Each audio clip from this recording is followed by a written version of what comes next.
Hey guys, John Arshada here. This week I'm releasing the episode a little bit early because I'll be traveling over the weekend, so I won't have a Friday release. But I do urge you to listen to the episode because there's a lot of good information, some information I wish I would have known when I was applying for residency. Check out this new book. I think it'll really help you in your journey. What does it take to get into the residency of your dreams when it seems like all the odds are stacked against you? My name is John Arshadi, and I want to welcome you to the Road to Residency podcast. This is the show where we break down inspiring personal journeys of passionate physicians who had the courage and the commitment to take purposeful action to achieve their goals and serve their communities. Hey champions, welcome back to another episode of the Road to Residency podcast. I'm John Arshadi, and today I'm here with Brenda Thompson. Brenda has over 10 years of GME experience and has held various roles, including accreditation specialist, GME manager, wellness educator, and residency coordinator. Today, she focuses mainly on educating the medical community on ways to promote wellness, prevent burnout, and maintain a healthy state of well-being. She recently wrote a book encompassing everything about graduate medical education, which is very helpful for program faculty, administrators, and residents alike, as well as medical students. Hi, Brenda. Welcome to the show, and it's great to have you. Hi. Thanks for having me. You're welcome. So, Brenda, I'm really excited about this book, and I want to learn more. But first, a lot of us who are going into residency, applying to residency, we're thinking about impressing the program directors, coordinators. We don't really realize that there's this whole other side that we don't see until we actually get to residency. So tell us a little bit about your background and what exactly is ACGME and what do they do? So my background has been in the graduate medical education community for a decade now, and I've held various roles, but mostly I've worked in the GME office as an institutional coordinator. So I would be doing like mock site visits for the residency and fellowship programs, making sure that they adhere to the requirements and standards set forth by ACGME, because we would want to correct them before ACGME comes down, does a site visit, and then gives a citation. So ACGME, they're the Accreditation Council for Graduate Medical Education. And every residency program and some fellowships have to be accredited through ACGME. So like I said, some fellowships get accredited through ACGME, but some don't. But they're there to make sure that, a good, sound education is being given to the residents and fellows. So they oversee the programs and they oversee the sponsoring institution, which I kind of break down just to simplify it as the GME office. Right. Awesome. And so for medical students and graduates right now who are looking to get into residency, what are some of the things that they should be thinking about? And what are some of the takeaways that they can get from your book? So for right now, if they're still medical students and they have yet to go through the matching season, they're going to do that next matching season, then definitely there's a chapter for them.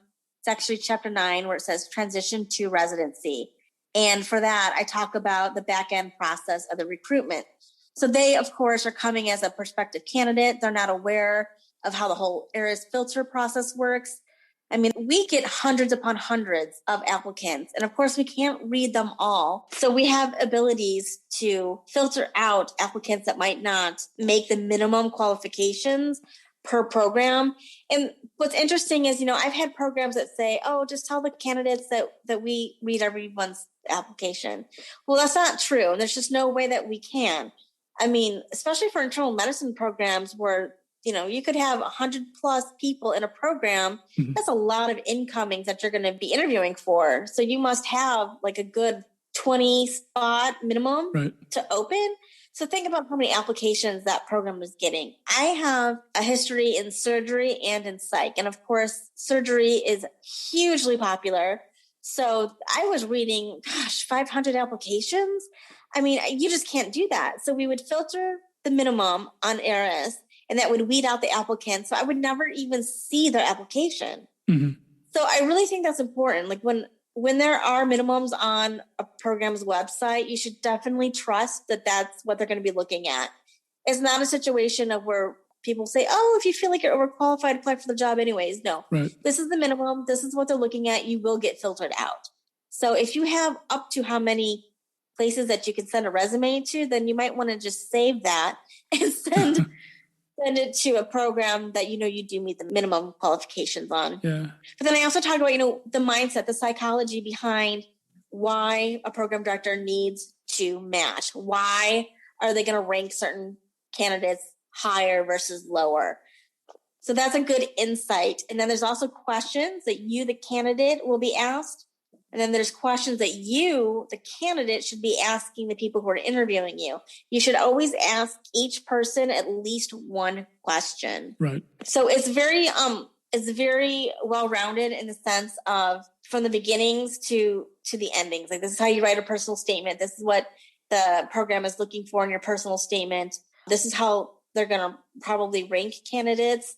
For example, location, they're always looking at location. What tie does the candidate have to that location? If you can't see it on the address of where they live or their college, med school, then it should be somewhere in the personal statement. If not, well, then I might, put you in pile 2 while I keep looking for the candidates to put in pile 1. Obviously, pile 1 is going to be the first round of individuals that we interview. Yeah, excellent. So it sounds like an excellent resource to have. Let's back up a little bit to the filters. I noticed you said that you filtered out a lot of students. What can students do to make sure that they bypass those filters or they don't get filtered out? So I always tell prospective candidates, if you don't have all of the mandatory paperwork, like the letters of recommendation, don't yet apply to that program until you have it. Let me give you an example. So as a program coordinator, we would be like the first people who would weed out those applicants. So I'm not going to send non-qualifying applicants to my program director to finalize and then invite to an interview. I'm going to look through that first and weed them out. So if I have someone that has 2 LORs and not 3, I'm not even touching his application or her application. I'm moving on. However, you might get some coordinator that's new, and a program coordinator's life expectancy on the job is 2.5 years. And the average that it takes for that position to have learned everything is 3 years. So there's a heavy turnover for program administrators. Yeah. They're leaving in 2.5, but it's supposed to take them 3 years to learn. Why do you think that is?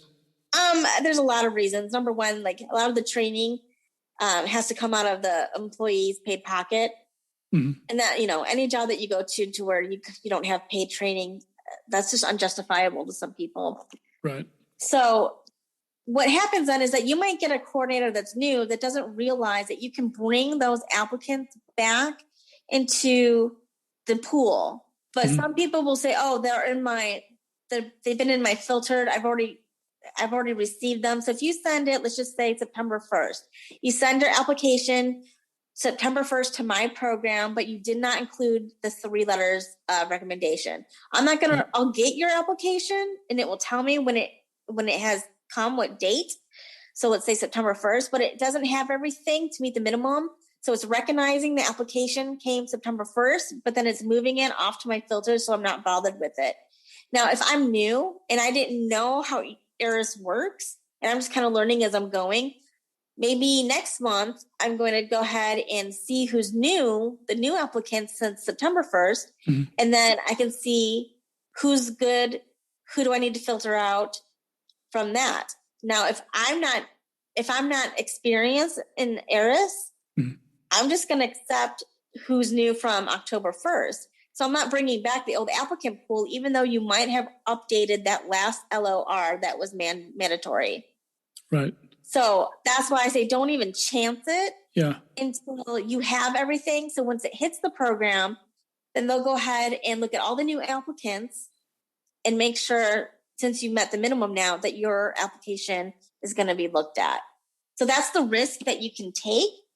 Does it happen? Yes. Does it happen a lot? No. But it still happens. And if you can't get everything uploaded when it needs to be, and things are going to become straggling in, except for the dean's letter always comes straggling in. I never do a filter on the dean's letter, but I always do it on the LORs. Right. And does the same go for the U.S. Homily scores as well, or no? No, because that was tricky this past year. They just kind of uploaded almost at random. Yeah. So, but the thing is with the test scores that have, now been changed for this upcoming academic year, I used to filter them out. There was always a minimum that my programs would ask for. And so I know that's going to be a bit different upcoming. So we'll see how that's run. It could be like if you failed on your first attempt, then filter out. Or it could be if you failed in the first and second attempt, filter out. Right. So do the research on the programs before you just blanket apply to everywhere, because if there are programs that have a minimum requirement of score or attempts or years of graduation, if you don't meet those requirements, you are going to get filtered out and your application is not even going to get looked at. So there's no point in spending $25, $30, whatever it is now, on applying to those programs. Right. So if that program says you need to have honors in this rotation, so whatever it may be, a surgery rotation, a psych rotation, and you didn't, and you got a B, I mean, that's up to you if you want to try your luck, but maybe try your luck last. So you get the program that you have a higher chance of getting into, make sure that they are well attended to and you submit for those, and then come back to your maybe pile. That should be in your maybe pile. If you don't meet the minimum, put that in your maybe pile. Yeah, for sure. Apart from that, what are some of the other topics or chapters that medical students should specifically focus on in your book? So the book is called Graduate Medical Education, Rethink, Reclaim, Redesign, Recreate, a memoir and a call to action. And it should be read in its entirety, but specifically for medical students, definitely you want to go to transition into residency, because that will talk about the back end of the whole recruitment process. But then I would say read it from its entirety, because the very first question is going to be a question at the beginning of the chapter that you're going to need to ask yourself. And it's, who's in my GME community? So let's say you get ahead, you match, you're into a program, and now you're starting like the first week. You're going to have an incoming orientation, but it really depends, how in depth they teach you or what they teach you during that. So you want to know who's in my GME community. You might just think, oh, it's the people in my program. So it's going to be my program director, the attendings, other residents, and, the program administrator. But that's not it. That's not all who's really going to be watching and evaluating you. So you have to be mindful of when you go out into the halls of medicine, wherever it may be, whether you're just, doing a journal club or whether you're on a rotation. There are other people who are giving feedback about you, about your performance. They're essentially doing what's called a SWOT analysis, and it's SWOT. And that means they're looking at your strengths. They're looking at your weaknesses. They're looking at other areas of opportunities for you, things that maybe you'd be good at, you can improve on, etc. And then they're looking at threats. So what is blocking you, or what is going to be a concern for patient safety? That's how you're always going to be evaluated. But don't be surprised when the evaluations come from other people and from other means that are not connected to the residency database. So whether it's New Innovations or MedHub, it can become, personal, one-on-one in a group setting by a director, by anybody, by your program administration, by a nurse, by a case manager. So be aware of that and ask yourself, okay, who's in my GME community? Because you have to expand that, because it's going to be other people, and you want to make sure you have the best professional front in front of all, not just who you think is going to be evaluating you, because you don't necessarily know who's going to be evaluating you. Maybe the nursing director is not working with you one-on-one, but that nursing director is getting the feedback from all the nurses that have worked with you and bringing it to a meeting. And actually the meeting is called Graduate Medical Education Committee meeting. A lot of these meetings have many directors throughout the hospital. A nursing director would be one of them. And it's like a monthly meeting, and they say, okay, give us the feedback of what it was like working with the residents and fellows this past month. And so that director says, okay, let me get the feedback from my nursing staff. Okay, this is what they said. And now it's being presented in front of everybody at this meeting. And this meeting is with program directors. It's with the CMO. It's with the CEO of the hospital. It's with other program directors from other hospital areas. When I was in part of that meeting, we had like 4 other hospital program directors come to that meeting because they were affiliates. So your reputation as a doctor is being built right from the get-go, right when you join a residency program. It's not just about your own hospital walls, it's outside as well. So your reputation can get passed on through somebody else, and then a program director takes it with them, and they go to their their actual home hospital. And then one day you're rotating at that hospital. And now they have an idea about your work abilities. So make sure it's successful from the get-go. Make sure it's a positive one from the get-go. So that's what I mean by expand your awareness of who's in your GME community. It's not just the people in your program. And always be professional. Always have a professional demeanor about you, because you don't know who's watching you to evaluate you, to give it back to your program director. To treat every instance as if you're being evaluated. Yeah, that's super important. And, not only expand your awareness about who might be watching you, but also expand your awareness about yourself and, what are you doing? What are some areas that you can improve so that you are more professional, you are more personable? Yeah. And I have in chapter 5, it talks about the well-being, and I talk about, emotional, mental, spiritual, and physical. So, for example, ACGME, their accrediting body, they do really good about pushing the whole sleep narrative. And I think that's well and great, but we have to do something in terms of ourselves. So, like you said, have situational awareness. You have to know your temperament. You have to know your, maturity, emotional wise, mental wise, spiritual wise. And if you're not that disciplined yet, and I don't expect many to be, because, they're just getting volunteer experience and they're spending their lives in education, but they don't go through a lot of jobs. Mm-hmm. So they're not working out any type of conflict resolution. So now they're being put into this residency program. They're going to be working with many, many different people in many different departments. And now they're going to be going through their first learning experiences for many different things. So it's going to take trial and error. But the one thing I would love to get across to future doctors is have a means to outpour your daily stressors. So in chapter 5, I talk about that. You're gonna, be pushed to the limit many times. We teach you about how to build resilience, and I think that's great, but you're gonna explode if you don't work out all of the burdens that you've carried on. So it's day after day, patient after patient after patient. You're taking on their trauma. You're taking on the challenges of just learning how to be a doctor. You're taking on any conflict that you're seeing. And there's going to be a lot, because you've got the duality of patient, mm-hmm. but then program staff, right? The program director, the attending. So it's going to be happening in all ways, and that you might not be aware of. So have a healthy way to get that outpouring out of your body, whether it's, a good kickboxing class. Sometimes people like to meditate, or sometimes people like to journal. There's always traditional therapy. Make sure you're healthy as much as you can. And if you think that you can just be, boggled down by all of this newness and all of these traumas and challenges dealing with patient care, it's not possible. You have to find a healthy means to get a healthy outlet for everything that you've been carrying. Yeah. And from what I understand, most programs do offer some kind of counseling or therapy for their residents. Am I right? No. So what happened is that in recent years, ACGME has said that there has to be some form of counseling available. Mm-hmm. So family medicine, I believe, is the only program that has an actual counselor of some sort within the department. But for everyone else, ACGME just stipulates, you have to offer some form of counseling. Well, most hospitals, if not all hospitals, have what's called an EAP. Mm-hmm. And most companies have an EAP, and it's basically over the phone type of counseling.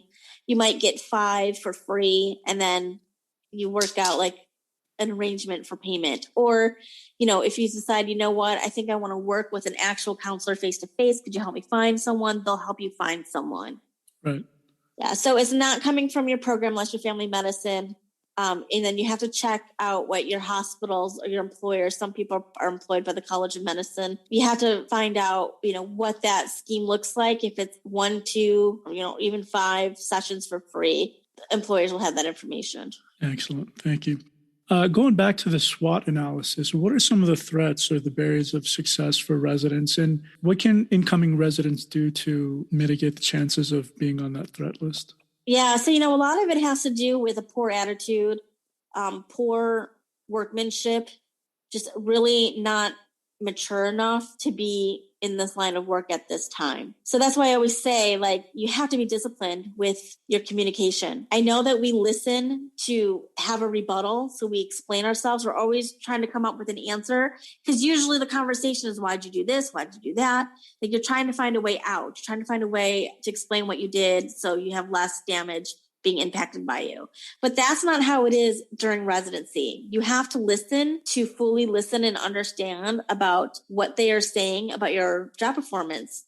And that's a lot of critiquing that's going to come along the way. And sometimes residents, they're new to it. They feel like, why am I always being picked on? Or they might have some sort of emotional outlash, or they just might not even accept it. They might simply say, no, you watched wrong. Your perception is wrong. Like, they might become a bit argumentative, and that's never good. Yeah.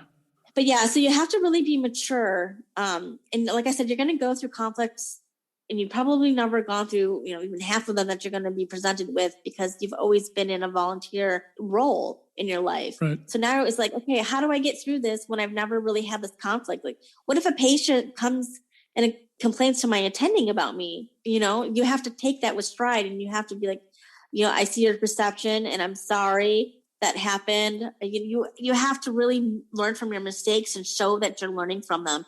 If you can't do that, that's going to be a red flag for the program. So, what's the point of having this person next year or the following year when they're not learning from their mistakes that we're trying to correct them on today? Yeah. And one thing that I would advise students and even current residents is that there will come a time that a patient fires you. You shouldn't take that personally. And when your program director or when your attendings try to give you advice, you should accept it. Don't try to fight it. Right. Exactly. I mean, you do want to know your rights. So we have this thing with every program, because ACGME requires something that's called Milestones. So every program is going to do a SWOT analysis of the resident during each of the rotations. So that's like the opportunity to really take it in stride of positive critiquing. It is the attending's job to point out, okay, yes, these were his or her strengths, but this was also the weaknesses, and we need to focus on these weaknesses, because we want them to obviously be improved. Right. The outcome is always patient safety. So if there's matters that need to be improved, definitely take it to heart. It might be something that you might not be aware of yourself, and somebody had to point it out to you. But you do want to know your rights, and within the milestones, they should be giving you the exact scenarios of what constitutes as a category to which you meet the expected needs, or you excel the expected needs, or you don't. Yeah. And that's something that's important for residents to learn, because the milestones, they are evaluations. They do happen with the rotations, but that could also be used to not promote you. So if you're a PGY 1 and you're having, one heck of a time your first year, and you're getting poor evaluations, you want to make sure you read those evaluations at the rotations, at the end of the rotations. Mm-hmm. And if you don't understand something, you should definitely ask clarity on it, because that could be used again to not promote you. And it could, let's say you're having, just a really difficult time with the program director or the program itself. Maybe some people, it's just not a good match. It turns out maybe this is just not the right program for me. And maybe they feel that way about you as well. They can use what's in your evaluations to say, look, we've gotten a lot of issues. They haven't met their milestones, and we're just not going to promote them. Right. So definitely when you start, you want to make sure you know what your milestones are. So you want to make sure you know who really is in your GME community, who really is doing all the evaluating outside of eValue or MedHub, whatever system you use, and really understand what is that you're being evaluated on. And they should be able to provide a copy for you. For all of your rotations, they should be able to provide that milestone copy that goes over exactly what you'll be evaluated on and how it will meet or exceed or not meet their level of what they feel you should be at. Yeah. I hope that made sense. If you haven't done milestones before, it probably has not made sense. Yeah. So for the listeners to know, the milestones are the 6 competencies, right? So the milestones are based off of the 6 competencies. So ACGME has 6 core competencies, and the milestones is in connection with that. Right. So as a resident, you'll definitely be learning a lot about the 6 core competencies. And then after each evaluation, you get your final evaluation. So you should be reading them again, whether it's on eValue, MedHub, whatever it may be. And then it will tell you if you met it or not. And if you feel that you did meet it, then you might want to talk to that attending and say, I wanted just to provide a few examples of how I thought I met this milestone for this, category. Let's just say patient safety. And then you can at least talk to them about it and they can give you a better idea of what was missed. Or if they were said, you know what, I didn't see that. Maybe it was a different attending that saw that, and they might reassess your evaluation. Absolutely. And then for those who are current residents right now, what does your book have to offer them in regards to what they should be? Yeah, I have a chapter on transitioning to practice, and it will go over the whole recruitment process, what that looks like when you work with a recruiter to get your next position. Your contracts, what's typically negotiated is on there. Interviewing, what questions will be asked of you, what questions you should be asking of them. What does a typical day look like? Who are you meeting with? When you go to the hospital, when you meet your department, all that fun stuff. And what does it look like when you actually become a faculty member of the department? But then I do talk about other things such as, understanding the resident and fellow learning environment. And I go more into depth about, just the whole 80 hours per week and the duty hours. I personally am not in agreement with 80 hours a week. And so I use that opportunity to kind of talk about the statistics I had found about, why the hours need to be rolled back. But then, I get into the hierarchy of healthcare. I get into the whole concept of burnout, but I call moral injury. I don't necessarily use the word burnout. Healthcare is an abusive environment, and we have the statistics to show that. This isn't anything new. If you've been in healthcare, no matter what your role is, it's going to be something that's going to be pointed out to you because you're going to see it with your own eyes. So I have a lot of statistics about the unfortunate things such as different types of harassment. I do go into the whole Me Too movement in healthcare. And then I do have, the conjunction of working with program administration and how important that is. Because one thing that I can't stress enough, especially to med students right now, is you've got to really build up your collaboration skills. People come in to be a resident and think it's going to be the solo team that they're working on, just their program, but that's not how it is. Especially if you want to do a fellowship, don't be surprised when you've got, attendings who work in these subspecialties. That's who you really want to work with really well and impress, because you might want to have a fellowship under their care one day, right? But it's not even just, the specialty or subspecialty. It's other departments in the hospital that you will always be working with. Really, we've got a high turnover rate in healthcare, and I hate to say it, but out of all of the careers in America, the career that has a number one suicide rate is physicians. Mm-hmm. So we want to help that. And, it's a bullying culture. And this, again, isn't a surprise to anybody that's been in healthcare. So I'm trying to tackle some of that because really what you learn as a resident, what's being modeled to you is what you will do when you become on the floor. And I talk about this story in chapter 9, Transition to Residency. I was working at Georgetown University, MedStar Hospital. That's an elite school. I was thinking this was going to be the best of the best. But you know what? The same problems were happening there too. And when I was working with one of the residency programs, the med school had conducted a survey to the med students and said, tell us about your rotation experience. Mm-hmm. Now, this was really alarming. So they asked med students, give us an example of what happened, write in if anything was missed. You had med students saying while they were on rotation, they were getting slapped. Oh, wow. They were being treated as personal assistants. They had to go pick up errands. They had to take the garbage out to the actual garbage dumpster, which is, it's not a trash can in the office or down the hall. Right. You have to go outside the building to the dumpster, which is uncalled for. It's unnecessary. It's almost a form of hazing. Yeah. So that just kind of really reassured me, saying, the creme de la creme of Georgetown, this is happening too, and it's happening everywhere. Mm. That's just the answer. It's happening everywhere. We have an abusive culture in healthcare. It's nothing new. Med students will first go through this. They'll see it when they do their rotation. Then when they become resident, this is how they get treated. They think, okay, this is how it's done. So when they go onto the floor, it's just a recycled pattern. Right. So I talk a lot about that in the book. And so it doesn't necessarily matter, right now, if if it's not going to help you, it's going to educate you. So when you do become a resident, you will definitely have some proactive situations that you can find yourself in so you can get out of the hot seat. And again, just a lot of it is maturing. Make sure your communication is mature. Make sure your emotions are mature. Make sure your spiritual self is mature, and really work out the well-being side of you, how you're going to get, whether it's daily, whether it's weekly, whether it's monthly, how you're going to care for yourself and unleash all of those heavy burdens that you've had to take day after day, patient after patient. I don't think residents realize that they just pent up. They just pent up all of this stuff because we teach them about resilience. They don't even know how to release it. Right. We don't teach them those skills. So in chapter 5, I have a lot of examples. This is for people who do like traditional therapy or who don't, because they have alternative therapies as well, and day-to-day practices like aromatherapy and stuff like that. That's awesome. Well, I'm really looking forward to reading this book. And for those of you listening, I highly suggest you guys get this book as well.